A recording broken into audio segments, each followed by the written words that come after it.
Okay, so let me get out. You know, I gotta break this out every time we have a discussion. The good old notebook. Because I gotta like write out my thoughts or just write stuff so I don't forget. I didn't write a lot. I really didn't write a lot, but since like as I react to the show, right? Stuff happens. I wait a minute. I release the episode, so I end up forgetting some stuff of what happens. Because there was a point like I'll be watching a show and I forget what happened in what arc and when did what arc stop at, and I'd be mixing stuff up. So I just went back and skimmed through like my videos and then watched part of the first episode again to like try to remember stuff. But here's okay.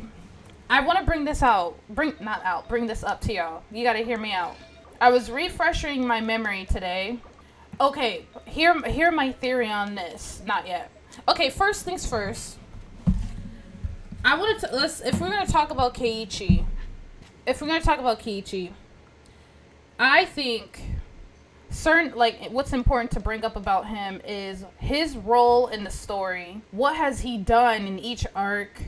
I guess just observing, just like you said, not yet, like his reaction, just his behavior in general did seem to get worse. And I guess you could say the same thing for, what's his name? Oishi, the detective.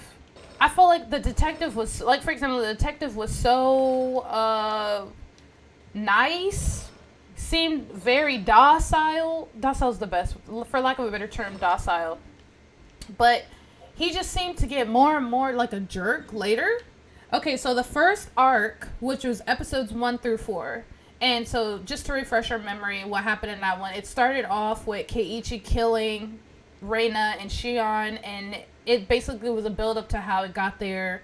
He discovered some information about the dam, what happened to the construction worker, and the girls were not, like Reina and Shion were not telling him anything, and he was just getting more paranoid and suspicious. In the first arc, during the Cotton Drifting Festival, when Keiichi sees Takano, the woman, and Tomitake, the photographer guy, he sees them, like he's looking for his friends, and he goes down to the river and he sees both of them talking. He asks them, hey, what's going on? Have y'all seen my friends? And then that's when Tomitake and Takano start giving him more details about like the Cotton Drifting Festival and like the superstitions of the village, whatever, right?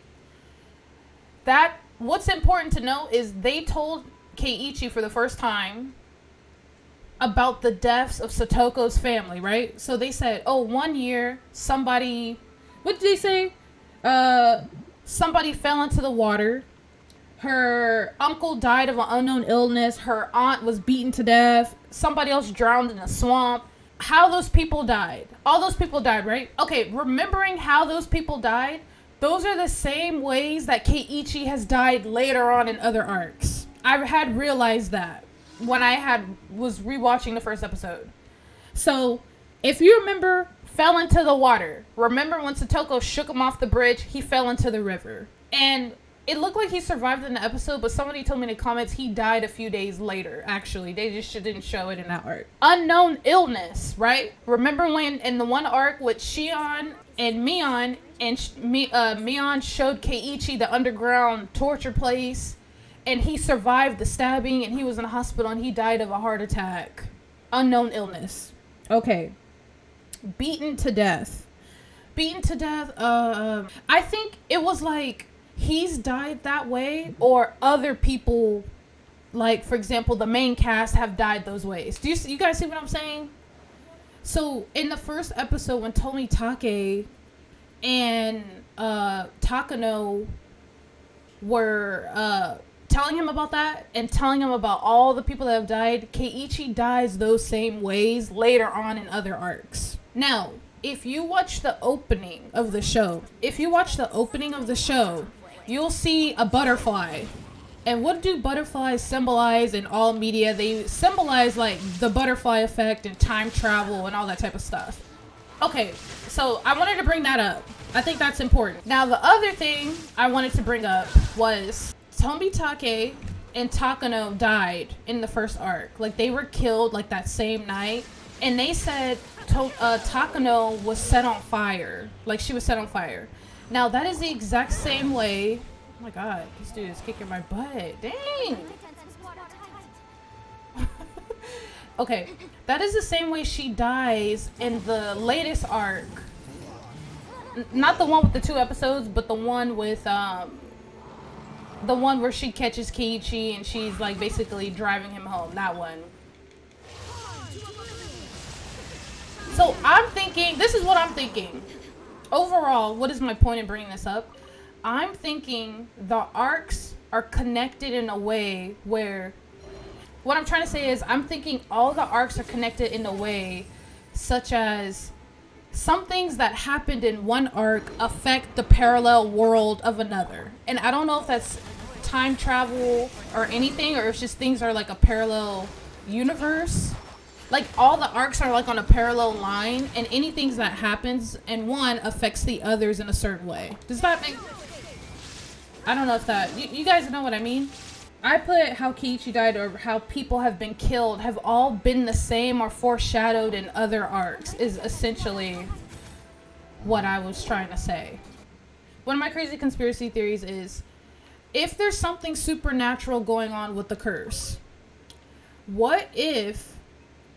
And if you look at the opening, you'll see Rika have a kitsune mask, and I just feel like if there's something supernatural, what if there are spirits battling over the land of Hinamizawa, right? So the Sonozakis, which is Mion and Shion's family, they're the ones connected to the ogres. You said Shion is the odd one out. What do you mean? No. Okay. With that, remember, I can't remember which arc it is, but they started talking about doppelgangers. I think that was the one that we just finished, not the one where Keiichi felt like somebody was following him. I don't know who he was talking to, but remember somebody... Okay, remember he was like, I wasn't at the festival. He was actually killing Satoko's uncle. And everyone was saying, no, he was there, and he couldn't understand why everybody was saying that. So maybe this whole topic of doppelgangers, that was like, even though Mion and Shion have already been a thing before he brought that up. So I guess it's not really foreshadowing. But I don't know. But I'm not, see, yeah, you're right. Shion is the odd one out. Part of me still thinks, like, Shion is, like, the leader. Oh, I still have to kill you guys? Those girls are excellent gaslighters. That is a fact. They are excellent gaslighters. So, honestly... Okay, if we're talking about the first arc, and this is coming from a perspective of there's something supernatural going on. So, I think when you rewatch the first arc, I feel like the girls get possessed. Like, they get possessed by spirits and they don't know that they're getting possessed. Now, I also think, like, they play a role in the terrible things in the town, but I think the spirits do possess them and they didn't have any memory of it in the first arc. But I think mix that in with Keiichi's mental illness of him seeing things. It's just like, I feel like there's just so, like, there's many options here. And I think he does get gaslighted along with the viewer. And I think we just... But the thing is, it's kind of like, okay, do we want to trust what we're seeing? Because a lot of the times the show is through the perspective of Keiichi. And I'm not sure if we can fully trust him. Part of me is like, yes, we can't trust him. It's like the girls are trying to get us to not trust him as well. That's causing everybody to trip. There's something in the water. I remember seeing that water wheel in the first arc. I'm like, there's something going on with that water wheel. That's the only thing in the show that's made out of 3D. He said, but there's like a cultural thing here that would make all of this easier to understand. Well, I feel like one of the main cultural aspects of the show that caused Keiichi to clash with everyone was his directness. Well, how blunt he was. Because... You know, sometimes I don't like to say, you know, in this particular culture, it's like this. Because it's like, who am I to say? I don't know. I'm not a part of the culture. But we all have a general understanding that in Japanese culture, they're not really direct. they speak in a way that's indirect, and there's a lot of things to be implied. Like, you have to read between the lines. And I feel like Keiichi's actions and how brash and direct he was conflicted with the culture in Hinamizawa a lot, especially in the first arc where he was asking them, "Are you lying to me?" Like, he just would never take the hint. He would never take the hint. Somebody in the comments actually acknowledged that, because I had said in one of my videos, Keiichi was getting on my nerves. Like, I didn't understand why he was just not going along with it whenever the girls were giving him an alibi, which I wanted to bring up the alibi. Okay. Oh my God, I'm about to branch off topics here. But first, what was I going to say? I think Keiichi, he clashed with the culture of Hinamizawa just because of how direct he was. And I think a lot of the times that ended up getting him killed. And I think it speaks to, if you do not assimilate or something into the culture of this town, it gets you into a lot of trouble. And it makes me think of Tomitake.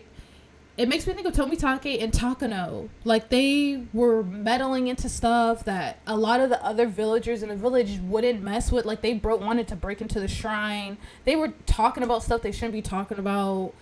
Because if you look at the other characters, like Mion telling Reina in that one arc to shut up about the construction of the dam. Like, it's in the past, stop talking about it. Like, it's a lot of hush-hush stuff.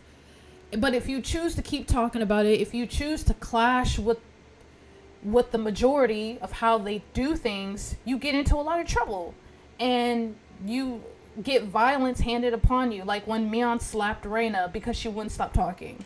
Mainly because she didn't want her to expose stuff to Keiichi. But you see what I'm saying? So, speaking of the alibi, right? I think it's crazy how... I think it was arc number 2. So it was like the episodes between 5 and 8. That's the one where Keiichi and Shion broke into the shrine. That's that one.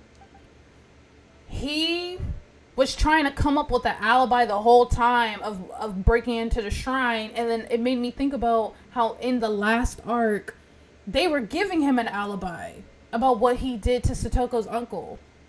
Like, there's a lot of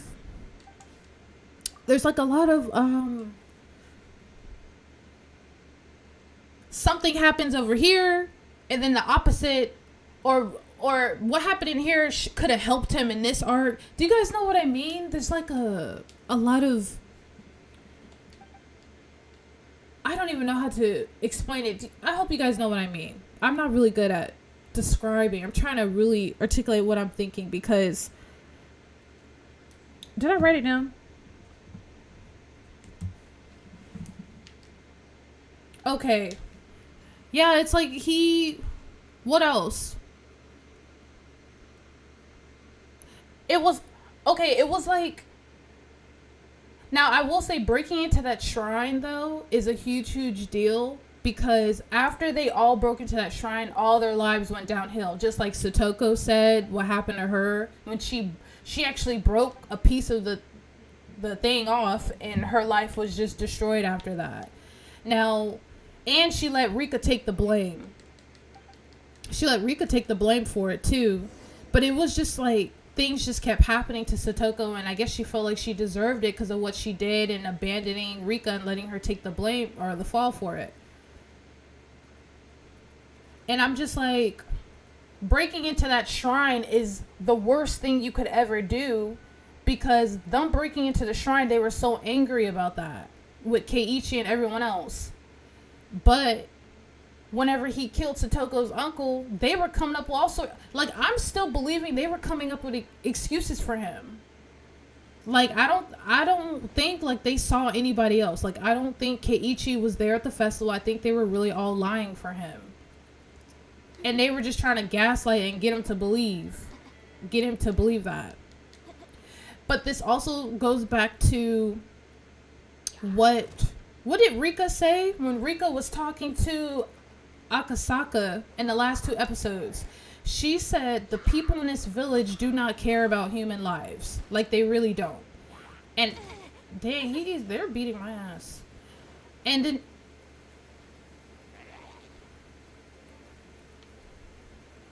Well, I thought she put herself in a bathtub as punishment because I thought she was just abused by her uncle so much. Wait, do you think she did it because she knew that her uncle was killed and she did it as a way to like make amends? I thought she was just abused so much, like she did it because she was just like, my uncle didn't come home. He's probably mad at me. Just like, I don't know, messed up little kid logic. Wait, the uncle was still alive? I thought they were all gaslighting him again, to be honest. We never did see him, but when Keiichi admitted to killing the uncle, she was like, I think you need to get some rest. But I felt like, part of me was like, Satoko's in denial about her uncle. That's what I had thought. I thought Satoko was in denial about her uncle. Like, because I'm like, we all saw Keiichi kill the uncle. Like, he killed somebody, but the thing is, his body wasn't there. His body wasn't there, and he definitely did bury the body. But also, his scooter, the bat was still missing. All the murder weapons were missing, unless the families destroyed all evidence of the uncle and everything that could be traced back to Keiichi.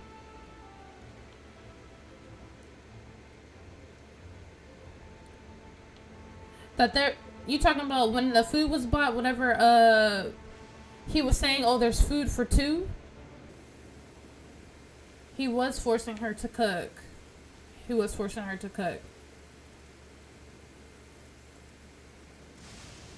think it's suspicious because, as in, he's not, okay, like, you think it's suspicious because if he was alive, he would have forced her to cook.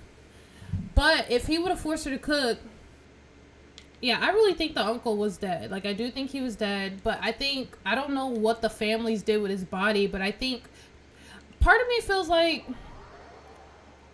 and this goes back to, okay, Rika. If we're going to talk about Rika, I feel like Rika she's the only person who hasn't tried to kill Keiichi in the whole show. Like, in terms of, in regards to the major characters, Rika is the only one who hasn't tried to kill Keiichi. Satoko tried to kill Keiichi. Mion or Shion tried to kill Keiichi. Reina tried killing Keiichi or hurt him in some way. So what if Rika and her family, like, what if she helped get rid of the evidence? Now, speaking of Rika, I feel like Rika, I mean, if we watched episode 15, she foretold all the deaths of those people. And she foretold her own death.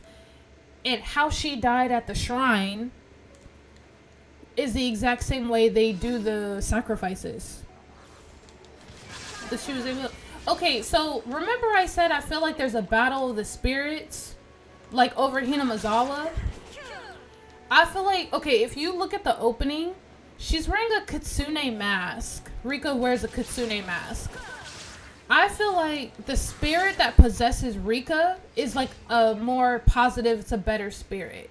It's a spirit that takes mercy, shows mercy on humans, and, you know, helps you out and asks for help. Like, she was trying to ask Akasaka for help. She was trying to warn him about, like, indirectly warn him about his wife's demise.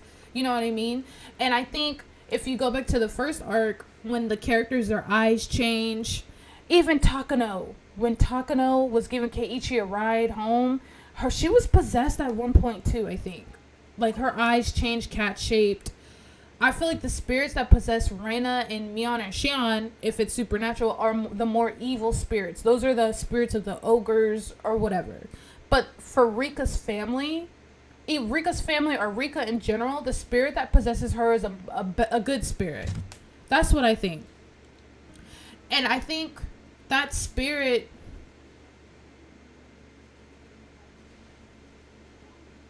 Oh, because of... I feel like that arc showed us that Keiichi had a right to be paranoid and scared of those girls. And they were just good at gaslighting. Like, they were just good at gaslighting. Now, we did see that the Sonozakis, they're basically in charge of everything. The grandma's in charge of everything. And how they kidnapped that kid. Oishi and Akasaka went to rescue the kid. And the guys just kind of gave up. Well, they didn't really give up. They did shoot Akasaka. But, like, Oishi was trying to imply, he was like, there's bigger powers at play. And the government dude, he paid the ransom. The government guy, the father of the kidnapped kid, he paid the ransom. And they returned his child, thank goodness. You talking about in the last detective arc? You said, what if that gas has been there all along? So everybody crazy. You talking about, and not yet, you mean like, what if the gas has been there? Oh, that would be crazy.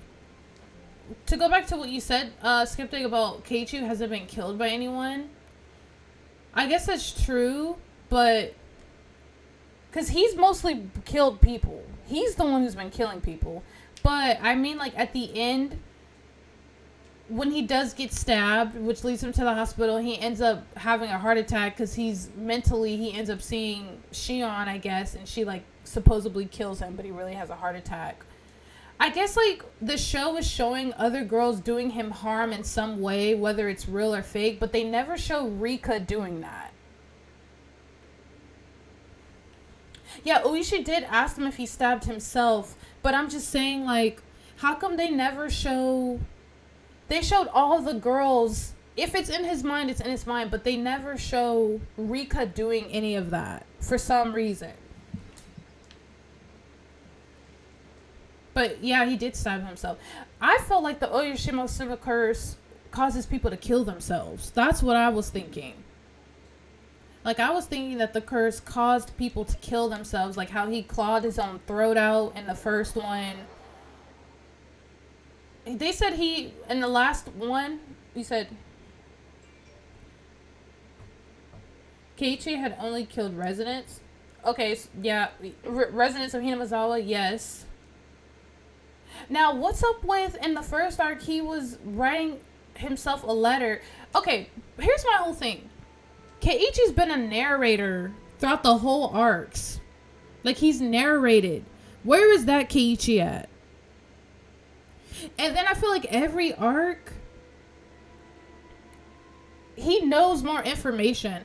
I don't know. That's why I feel like the arcs are like, could either be parallel universes or parallel worlds, and they all affect each other simultaneously. And I feel like Rika could be trying to find a way to break the curse. Because I think the Oyashima-sama's curse, they mentioned that Oyashima-sama doesn't allow you to leave. And that even means after death. Rika, clearly, she knows, like, I think it's the spirit within her. She's just gifted in clairvoyance, whatever. But I do think she's possessed. If you pay attention to Rika's voice, every time she was talking to Akasaka about the future, she had a completely different voice. That's what I'm thinking. It's like a spirit. And, okay, so in the first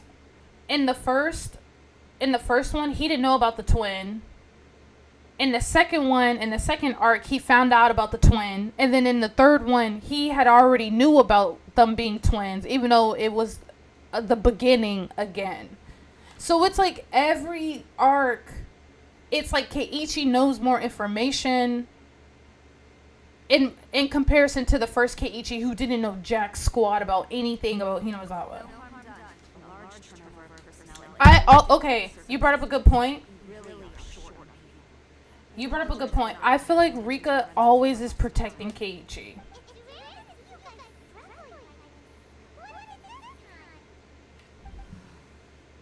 Oh, you talking about when he was like, Satoko, I'm your Nini, I'm your brother?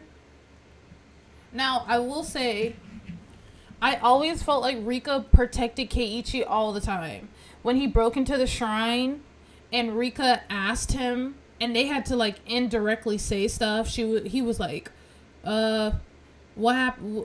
He was like, 2 dogs came up to me, blah, blah, blah. And she was like, I will talk to the older sister cat to see how mad she is. Just don't talk to her for a while. I'm gonna see what's going on. Like, Rika was always trying to help him. Even in the first arc, whenever he was using Satoshi's bat, she told him, don't lose that bat. Make sure you keep up with the bat. She was always been like a voice of support, always trying to help him out, protect him from being killed, which I think got her killed. Honestly, like, I think because she protected Keiichi from Mion. I still think Shion was pretending to be Mion, but whatever. She protected him from the sisters, and I think ultimately that got her killed, because in the beginning of that particular arc, she was like stabbing herself in the head. So to me, what if Mion was like, kill yourself if you don't want me to kill Keiichi? I could totally see her saying something like that. Now, my question is, when did... You know what I think?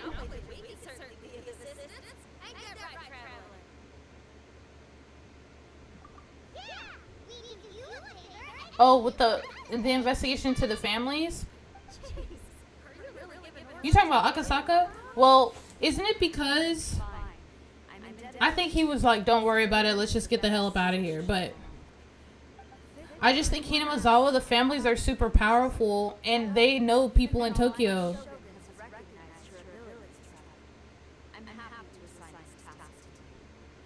Oh, trying to recover. Okay, remember. Okay, but you remember what the hold on, I'm gonna wait till they stop talking. Okay, you remember what the head of the Sonozakis family said? The grandma. She said, "Leave the police officer be, but if he gets too nosy, don't hold back. Basically, kill him if he gets too nosy, trying to like disrupt what we're trying to do." You talking about the Tokyo police? I know, right? That's true. That is very true. I can't even remember the explanation they gave on that. Like, what was the explanation that they gave on that? Was there any explanation? Was he just like, no, don't worry about it. It's okay. I got shot. Because I was thinking, okay, we're getting city police involved into this small town. But you know what? They did want to keep things hush-hush. Because remember, they were like, we don't need people knowing about this kidnap case. Or because the father paid. Well, I think it's because the father paid the money. The dam project got scrapped. Because if they built a dam, the dam was going to flood the whole area. They would have had to move. Hinamizawa would have been destroyed. It would have been covered with water. I agree with you, Skeptic. But remember, I think there's like, Hinamizawa may have, like, the families have their claws into the police. I feel like I think they have reach into the city. They have influence into the city, even in the police department, because how was it that somebody knew he was showing up to town? Because remember, he was sitting in the car, and even the families were, okay, even before that, they were all having their meeting. Somebody whispered into the grandma's ear. You think it's like the curse? I feel like they just had a mole in the police department. Like, they have influence within the police department, which is why I think they wanted to keep it a secret. They had a few select people. When the police officers were all meeting and having... Oh, why they have their local detective? Well, that's what I'm saying. I think that's why the Tokyo Metro... Like, the Tokyo police, they all had their meeting. It was only a few people. They said, we cannot let this get out. And we don't think they have anything to do with it, so we're just going to go send somebody there to check out Hinamizawa. We don't think they have anything to do with it, but we don't want it to get out. I think they have an idea of how powerful the families actually are, even outside of Hinamizawa. So maybe... And they still found out that there was a cop showing up, and it was supposed to be a total secret. So I think they had a mole or somebody.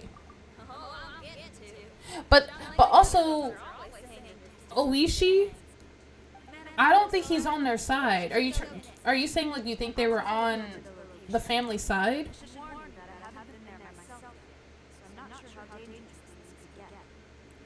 Okay, I was thinking that too. But I don't think so, because, one, if you remember back to the first arc, whenever Keiichi confronted Mion about, he was swinging the bat trying to practice because he was super paranoid of being killed, and he was talking with Mion, she was like, who told you this stuff? How do you know about this stuff? And he was like, the detective told me. And she said, did that old dude forget the reason why I didn't kill him is because he was retiring? So that was our first hint that Oyashiro, right? He's been investigating the families, right? And then in the last arc, he's been attacked 2-3 times, which is why he always wore the vest. And that's the families trying to kill him because he's investigating them.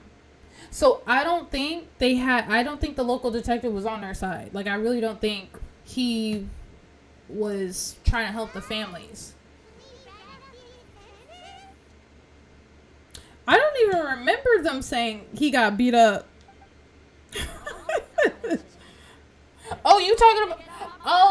You talking about when the guy came back and they were gonna jump Akasaka and he had the kid? I thought, okay, he could have been lying, so Akasaka would give up. He could have been lying. I know, right? I thought maybe he just knocked him out or lost him and he was just trying to get...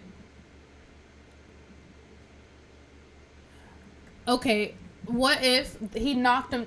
Okay, that's a good point, but what if he just, like, knocked him down, pushed him? I don't think he was telling the truth. I think he just kind of exaggerated. Like, he probably beat him up a little bit, and he was just incapacitated for a little bit, and then he just ran and was trying to get Akasaka to stop fighting, to just give him the kid or whatever. But here comes Oshiro. But if he is telling the truth, Skeptic, then there's something supernatural. There could be something supernatural about the detective.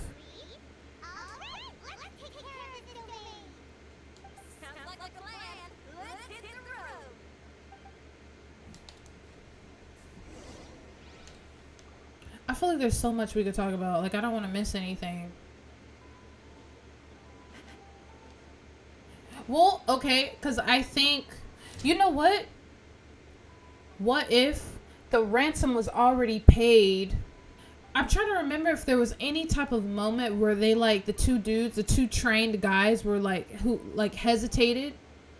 And maybe they got some information that the governor paid the ransom for the grandson. Or he did that and they were going to release the kid. They just had to put up a fight or something. Do you know what I mean? Like, what if it was all just an act and they let themselves get beat and they're like, okay, we have to give up the kid. But really, the mayor had already paid the ransom for the grandson. But it's like, why...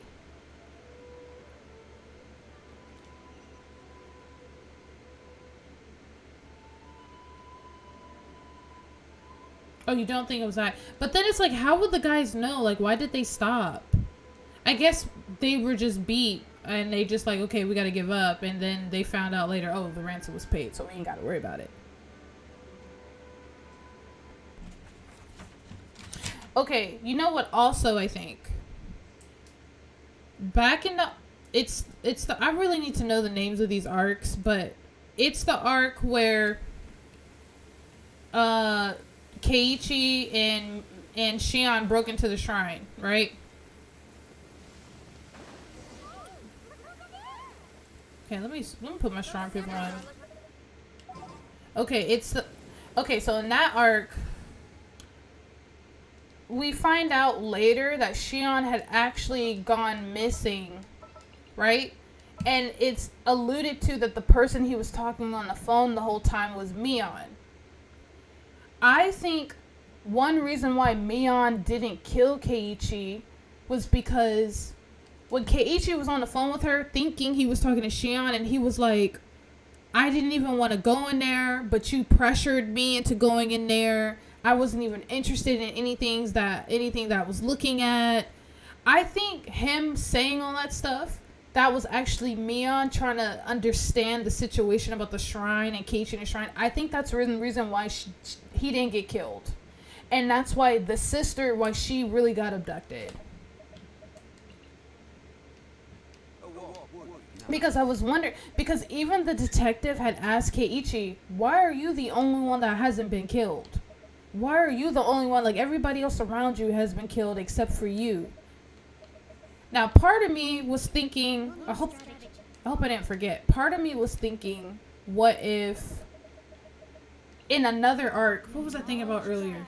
If we have 2 water people, we don't really need. Oh my god, you think Keiichi killed them all? There's no... Because if they would have killed them all, because the police broke in there, they would have arrested him. Unless you think he knocked himself out and just framed it and then tried killing himself. You know, Keiichi, he's just... It's like the more we talk about it, it's like I trust him, but I also want to believe him because I feel like the show is trying to make us really doubt him. I don't know. I think he has issues, and of course he's capable of killing people. Like, he's clearly dangerous and kind of crazy.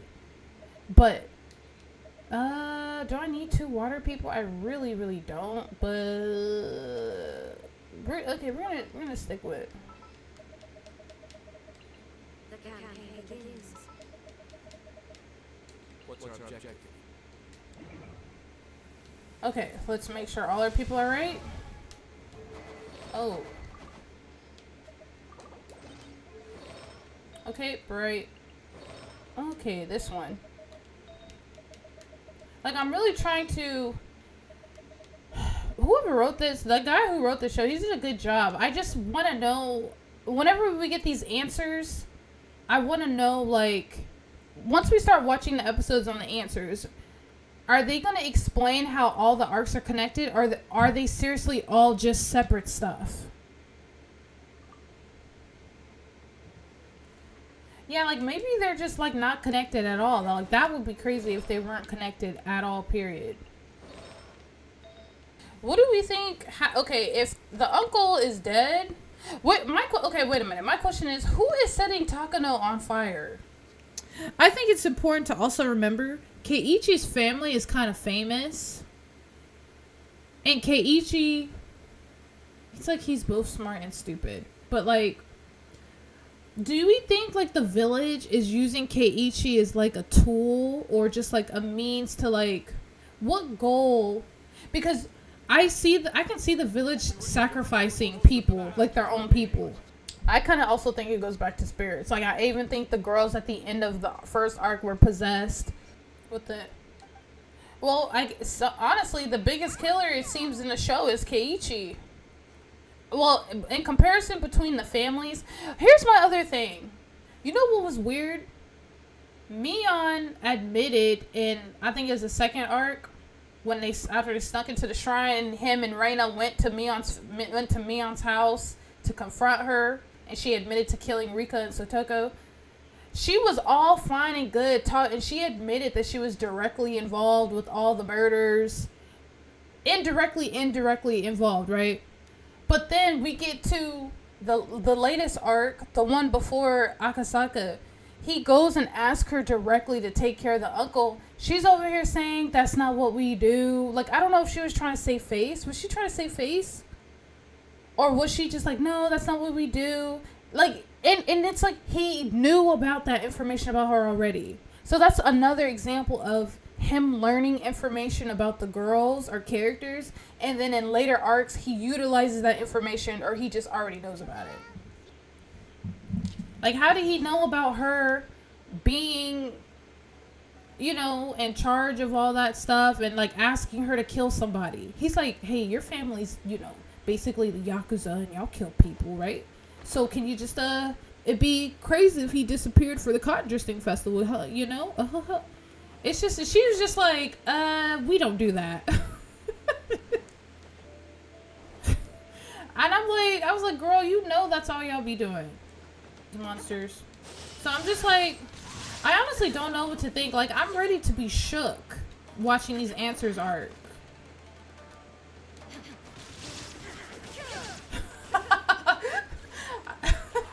You're just like some normal girl and your friend like has all these assumptions. Do we think she was lying? Do we think she was lying? I think she was lying, but she was trying to tell him, I don't pick who gets killed or not. But that is the complete opposite of what she said in the second arc. So, if these arcs are not loosely, they could just all not be related, but they're just different stories. Actually, no, I think they are related because it goes this last arc with Rika talking about the timeline of who gets killed and whatnot. And why does Rika, she just... You think Rika... You think the ritual for Oyashiro-sama, you think the ritual is... There's got to be a build-up to the ultimate sacrifice. That's why all those people died and then they killed Rika at the end. Somebody killed her. Yeah, he is quite bold. I couldn't believe he asked her that. I was like, okay, well, it's better than... We just know Keiichi is a bold person in general. Now, I'm hoping there's something supernatural. Okay, here's something I want to bring up. This goes back to the opening. In the opening, there's like this thing that opens up in the sky. Do you remember seeing that? Do you remember seeing this thing? It's like this, it kind of reminded me of Squid Game. It's this thing that opens up in the sky. Do you remember seeing that? Like, what is that? Okay, just look in the opening. You'll see this thing is opening in the sky. It's like a dome. It's like a... Now, my thing is... I'm thinking about also Keiichi being a curse wielder. Wielding the curse against people. Because it is true, all the people that he did say I want them to die, they did end up dying. Now, who are all the people that did get killed? Takano. You know what would be crazy? We see that, okay, Keiichi is a curse. Like, he's... Every time someone he wishes dies, they end up dying. But he didn't wish that for Tomitake. It was alluded that Takano killed Tomitake. Or she had something to do with it. Or, at the very least, knows what happened to him. What if all the arcs are parallel and do affect each other, because he wished those people to die, they died in the previous arcs. Now, y'all remember that Akasaka didn't die, but his wife died on the cotton drifting festival. She like slipped and fell. So I guess the curse... Maybe the curse starts to wipe out the entire families or something. Now, my question is, after Rika's death...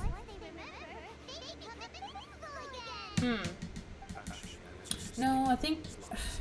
They don't really say what happens after Rika's death, like if any more people die on a cotton drifting festival. That's why I'm curious to know if those people that have died before led up to that. Because was there any more death after Rika died? Yeah, in this last arc. Like, okay, because she... Like, I don't remember... In the very last one, yeah. The Akasaka's wife died on a cotton drifting festival. I don't... And I'm also wondering... After Rika being... Well, okay, see, the whole town was killed and there's no more arcs after that, so... I guess the whole town being killed ceased the cycle or just stopped, but I'm like saying, if there was another arc after this, would there be more people who died? Well, I guess not, because everybody died. Yeah, that's right. Everybody died everybody died, so there'd be no one to sacrifice on the cotton drifting festival. But I wonder if Rika's death... But I don't know. I feel like everybody died because Keiichi wished for it to happen. He wished for everybody to die. Now, he could have just been... It could have been pure coincidence, honestly. It could have been pure coincidence. Okay, so let me see. Okay, go to second 9. Go to 9 seconds from the opening. What is that? 9 seconds, 9 to 10 seconds in the opening. It's the 9th second. Wait, no, not that. Not the kaleidoscope of the flowers. Like, go past that, and it's after you see, like, a butterfly. Hold on. Yeah, it's like after the kaleidoscope. It's right after the kaleidoscope. Large telescopes. What that door? It just looks so weird. Like, I don't know, like, what, if that has anything to do with it. Probably does, but, like, I was just wondering. I feel like there's just so much going on with this. It's like, what could you even talk about? Like, we could talk about, even in the first arc, the tape behind the clock where he taped the letter. Who stole part of that letter? We don't know who stole part of the letter. I'm looking forward. I'm going to watch the next episode tomorrow. I'm looking forward to what happens. We need some answers. But how are they going to give us the answers? Are they just going to replay like the episodes and then we just see more details? So they'll probably do, because there's 4 episodes for the 4th arc. I think another 4, so it's 4, 4, 5, 8, 9, 10, 11, 12, 13, 14, and then 7. It's a lot of contradictory stuff too, just in terms of people acting different. Yeah. You said Keiichi is super crazy. I couldn't believe that. Like, I agree with that for sure. But I do think, like, it's well off the deep end. Yeah, that just makes him kind of unreliable. But it's like nobody ever believes, like, the mentally ill person, you know? They always, like, it's like kids, mentally ill, sometimes they're disabled. Like, nobody wants to believe them. But Keiichi is a killer. Like, he is a killer. So it's just like, he's a murderer all in his own right. And I wonder, what if Keiichi's just, like, at the center and all the families, like, create these situations? It's like the Truman Show. They just create all these situations for him and, like, cause him to go crazy or whatever. Like, whenever, I think it could, if it's not supernatural. Yeah, like the Truman Show. They just set all this stuff up. And it's like, okay, the girls, they put a needle in his rice. Like, it's like they were steering him in a direction. They're steering him in a direction to, like, kind of go crazy. Like, they were making him more paranoid on purpose. But I think, what if the girls just don't remember being possessed? They don't know they're possessed. So they don't know why he's acting like that. That's why in the first arc, they were just looking at him like, why are you acting like this? I'm going to believe there's a needle in there. I'm going to believe that there's a needle in there. But I guess it's depends on who we want to believe. Well, I think somebody broke into his house and took it. Like, I really do think the families, they controlling everything. And I think they're just gaslighting him. Like, if they're able to create, they're able to kidnap kids. Like, they have full control. And all the villagers are, like, on their side. Remember, like, all of the villagers are, like, on their side and do whatever they want. They could have had somebody break into his house and steal the needle. Just so he can feel crazy. They were like, make sure you show up to school tomorrow. That's what Skeptic said. I remember watching that first episode, seeing that water wheel. It's because it was the only thing made from 3D, like a 3D model in the show. So like, I was like, that water wheel is probably important. That water wheel is spreading all this stuff.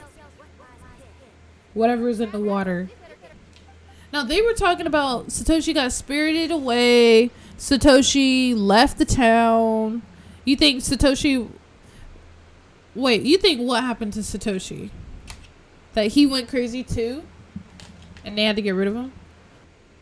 But the residents are fine because of being there. All the stories about ogres are just people who drank the water and tripped. They were having such an acid trip. LCD trip. Ooh. I was thinking, but I was like, oh my god, there's not any boys around his age. The only time we saw other boys was when they were having that baseball game. Is it just anime being anime, or change what? The party's equipment and Shiki Taiso.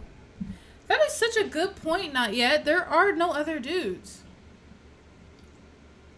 That could be on purpose. And I've noticed that the female characters in the show are the more ones in control. That's including with the Sonozaki family. We saw like the son, like the sons and the other heads of the family. But that is so possible though, Skeptic. Like, I wouldn't even be surprised if that was the case.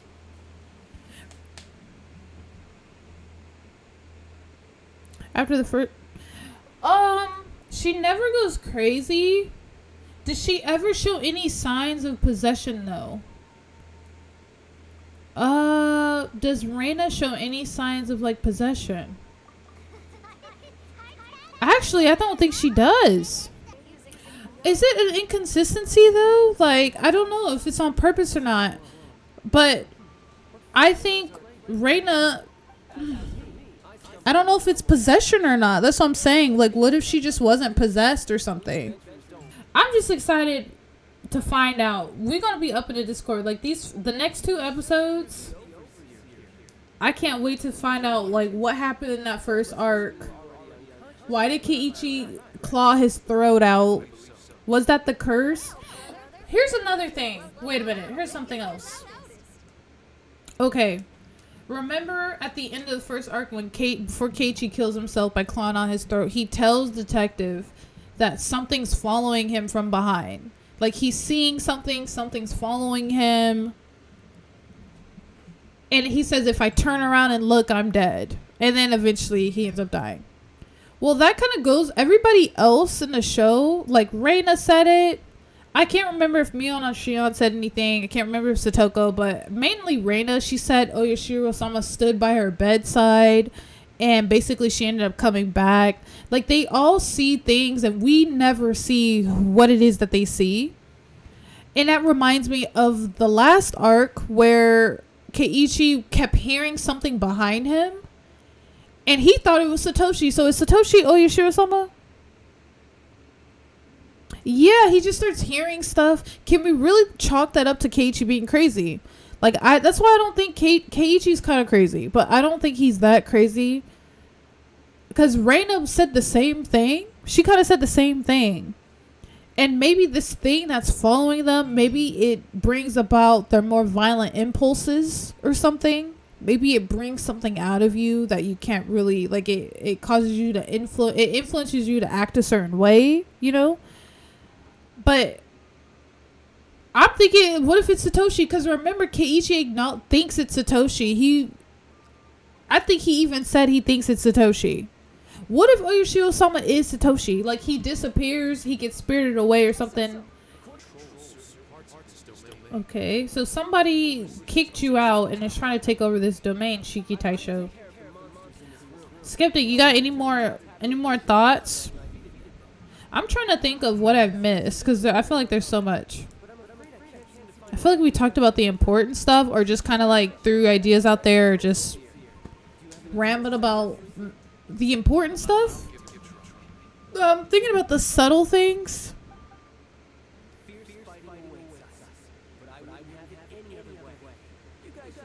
That is a fair assessment. Did we even get to see the well?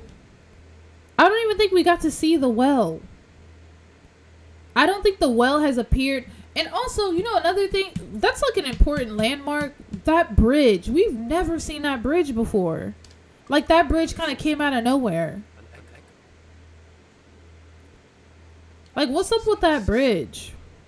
Maybe it's not important, but it's just kind of like really big. I'm just like, wouldn't we, none of the characters, we never talked about that bridge. That bridge is not important. Also, another thing. Okay, was it the beginning? Okay, you know how we see in the beginning of each arc, it's like somebody's dead or somebody's dying, and then they show us how we got there. Well, who's the body that they found in the river? Remember those 2 old ladies they found? I think it's Keiichi's body, but he looked really dead. Like, he looked super dead. And I think it was with the arc where I can't remember which arc that was. Was that the one where he falls off the bridge? I think he was just floating. Like, trash was on top of him and he was like just floating or something. But I don't know. Yeah, okay, I'm gonna end the stream here and then we'll come back. It's kind of late. Oh my god, today's Friday? Oh my god, we have some time. Okay, maybe we'll start later tonight. I'm gonna put y'all up in the Discord. Okay. Alright, thanks guys. Thanks for being here for the stream. Thanks for like talking with me about Higurashi. I'm so excited. I cannot wait to see what Dino thinks. I can't wait to talk to Dino. Okay guys, see you guys later tonight. Bye.